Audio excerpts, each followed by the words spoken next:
दोस्तों नमस्कार, आप सभी का हमारे चैनल में स्वागत है। दोस्तों हम इस समय खड़े हैं रायसेन ज़िले के ओबेदुल्लागंज ब्लॉक में और यहाँ पर हम आपको एक नवीन फसल के बारे में जानकारी देंगे। ये नवीन फसल हर्बल फसल है। दोस्तों जैसा कि आप सभी सुबह के वक्त चाय पीते हैं और अपनी दिन की शुरुआत करते हैं, तो ये फसल का काम भी इसमें चाय के रूप में उपयोग होता है और इसका कई तरीके से भी उपयोग किया जाता है। चाय के साथ ही ये हर्बल फसल को हम जेम्स के रूप में, गर्मियों में शरबत के रूप में इसका हम इस्तेमाल करते हैं। दोस्तों हमारे ओबेदुल्लागंज ब्लॉक के उन्नतशील किसान पवन नागर के द्वारा इस फसल को लगाया जा रहा है। इस फसल का नाम है रोज़ेल, जिसे अंबाड़ी भी कहते हैं और इसका हिबिस्कस भी नाम है। यह कई औषधीय गुणों से परिपूर्ण फसल है और इसी फसल की जानकारी हमारे सभी दर्शकों के लिए लाए हैं और हम आपको मिलवाते हैं हमारे क्षेत्र के किसान पवन नागर से, जो कि इस समय इस फसल की खेती कर रहे हैं। तो पवन नागर जी, आपका स्वागत है। जी नमस्कार ऋषभ जी, आपका बहुत बहुत धन्यवाद। इतनी दूर और मिट्टी के कीचड़ में भरे रास्ते से आप हमारे खेत पर आए, तो आपका बहुत बहुत स्वागत है और आप कवरेज करने आए, इसके लिए भी आपका बहुत बहुत धन्यवाद। तो पवन जी, जैसा कि मतलब हम आपके खेत में आए हैं और एक नवीन फसल के बारे में हम जानकारी लेंगे। ये जो पौधा दोस्तों आप देख रहे हैं, आप इसमें देख रहे होंगे कि ये लाल कलर का जो फूल है काफ़ी आकर्षक लग रहा है और इसी फसल के बारे में, जिसे रोज़ेल, अंबाड़ी और हिबिस्कस के नाम से जाना जाता है, इसी के बारे में हम यहाँ पे हमारे किसान साथी पवन नागर से जानेंगे। तो पवन जी, हम शुरुआत करते हैं। आप सबसे पहले इस फसल के बारे में थोड़ा सा हमारे दर्शकों को बताएं कि ये क्या फसल है और इसके क्या उपयोग हैं। नमस्कार ऋषभ जी, बहुत बहुत धन्यवाद आपका यहाँ आने के लिए। तो साथियों, जो भी वीडियो देख रहा है उनको जानकारी के लिए बता दूं कि इसको रोज़ेल हिबिस्कस बोलते हैं अंग्रेजी में। अच्छा। और हिंदी में अंबाड़ी बोलते हैं, स्थानीय भाषा में अंबारी बोलते हैं। तो अलग अलग क्षेत्र में अलग अलग नाम से जाना जाता है। तो ये इस फसल के बहुत सारे उपयोग हैं, क्योंकि एक ये औषधि फसल है और सबसे अच्छी बात है कि इसको जानवर नहीं खाते हैं। जानवर नहीं खाते। हाँ, तो हमने ये बारिश में, जून में लगती है, ये जून माह में इसके बीज डाले जाते हैं। जब बारिश शुरुआत होती है, पहली बारिश, दूसरी बारिश के बाद इसको लगा दिया जाता है। तो आप देखेंगे कि हमने ये खेत की मेड़ पे लगाया हुआ है।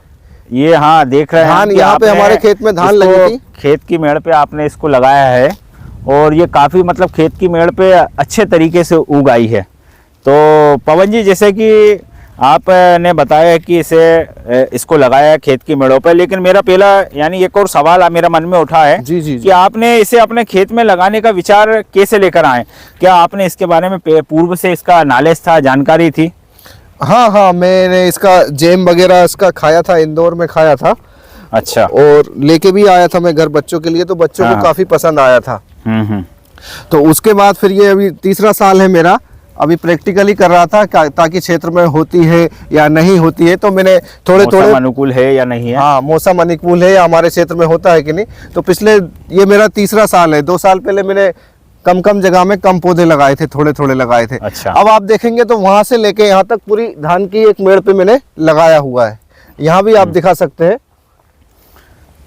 और इसी के बीच में कहीं पे फलदार पौधे भी लगे, क्योंकि इसको जानवर नहीं खाते, तो वो इसके अंतर्गत वो पौधे भी सुरक्षित हो रहे हैं। तो अब मैं आपको इस फसल के बारे में बता दूं। इसकी थोड़ी सी जानकारी बताएं जिससे हमारे दर्शकों के ज्ञान में मतलब वृद्धि हो। तो पहले ये है कि आप इस फसल को हम कब लगाते हैं और इसके मौसम क्या है, और ये कब लगने के बाद ये कब ये उग आता है और कब इसका इस्तेमाल लोग कर सकते हैं, तो थोड़ा सा जानकारी दीजिए। तो साथियों, इस फसल को जून में लगाया जाता है।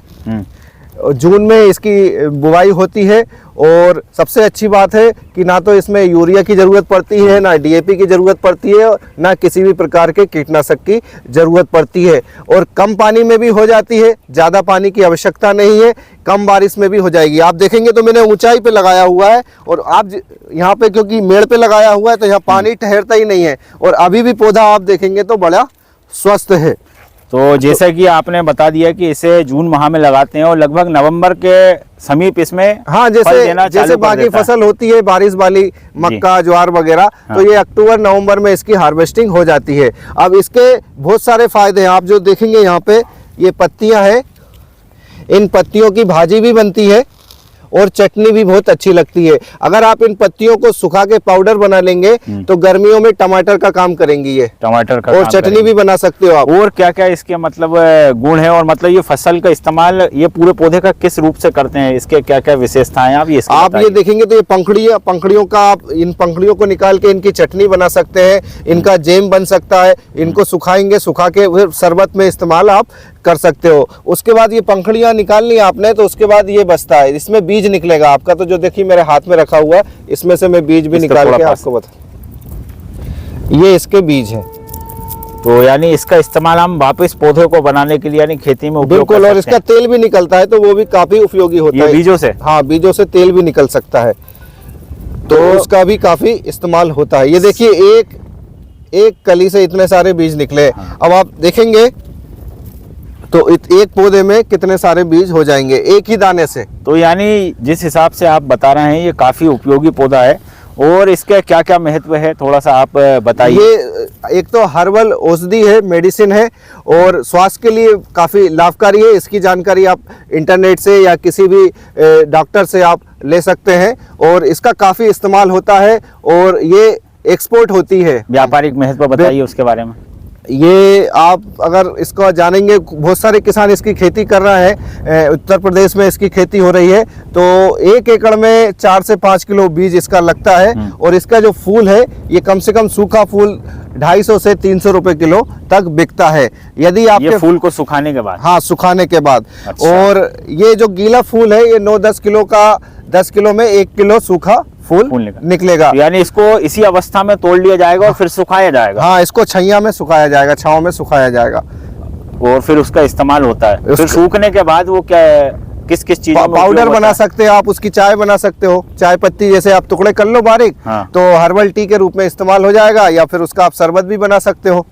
तो दोस्तों, जैसे कि पवन नागर जी ने कई इस रोजेल अंबाड़ी पौधे के बारे में कई रोचक जानकारियां प्रदान की हैं, लेकिन सवाल उठता है, हम उनसे ही जानने की कोशिश करेंगे कि हमारे किसान भाई जो कि एक पारंपरिक रूप से कार्य करते हैं, और वे जो नियमित रूप से जो फसलें लगती है उसका ही इस्तेमाल करते हैं उगाने में और अपने जीवन यापन में, तो पवन नागर जी, किसानों को झिझक होती है, काफ़ी झिझक होती है, और वो जैसा कि मतलब आपने इसको लगाया है, तो क्या वे ऐसा प्रयोग करके अपने लिए कुछ लाभ कमा सकती हैं और वो उनकी झिझक टूट सकती है वो फसल उगाने में? नहीं, सबसे बड़ी दिक्कत आम किसान को ये आती है कि उनके वो वही फसल लगाते हैं जो उनके आसपास बिकती है, क्योंकि एक तो इसकी मंडी नहीं है, आसपास मंडी नहीं है, लोगों को जानकारी नहीं है। नहीं तो अभी हमारे यहाँ तो मसूर भी खत्म हो गई।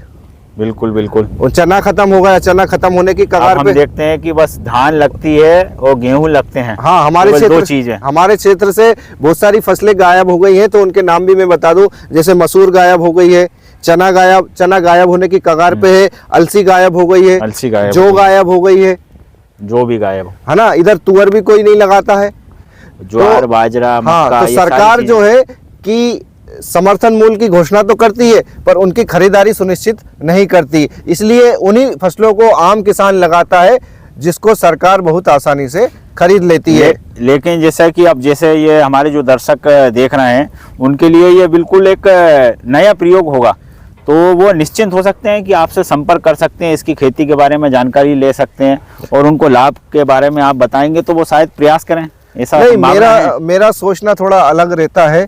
मैं क्या करता हूं कि कोई भी फसल को या लगाने से पहले मैं सोचता हूं कि उसका घरेलू उपयोग क्या है, मेरे काम आएगी कि नहीं। मैं बेचने के लिए नहीं लगाता हूं, मैं उसका पहले उपयोग देता हूं कि मेरे घर में वो उपयोग होगी कि नहीं।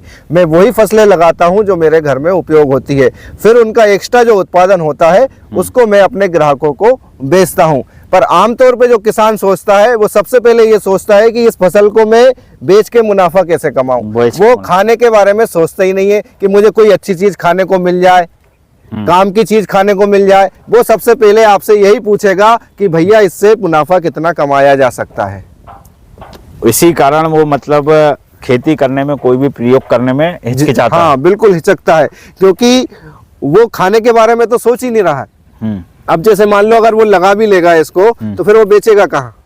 हाँ। और उसको तो अब इसका इस्तेमाल भी नहीं मालूम कि ये तो उसके खुद इस्तेमाल आ सकती है। तो आप ये कहना चाह रहे हैं कि सबसे पहले किसान मतलब इसका इस्तेमाल करना सीखे, उपयोग करना सीखे, तो उसके झिझक टूटने के बाद वो आने वाले समय में इसका इस्तेमाल कर सकता है। नहीं, कोई भी नई फसल लगाने से पहले या जो वर्तमान में जो भी फसल लगा रहा है उसका उसके घर में इस्तेमाल है कि नहीं है कि नहीं। जैसे अब वो धान लगा रहा है केमिकल वाली, या गेहूं लगा रहा है केमिकल वाला, या जो भी किस्म लगा रहा है उस किस्म को तो वो खाता ही नहीं है, बेचने के लिए लगा रहा है ना, पर उनके पास खाने का ही अनाज का टोटा है।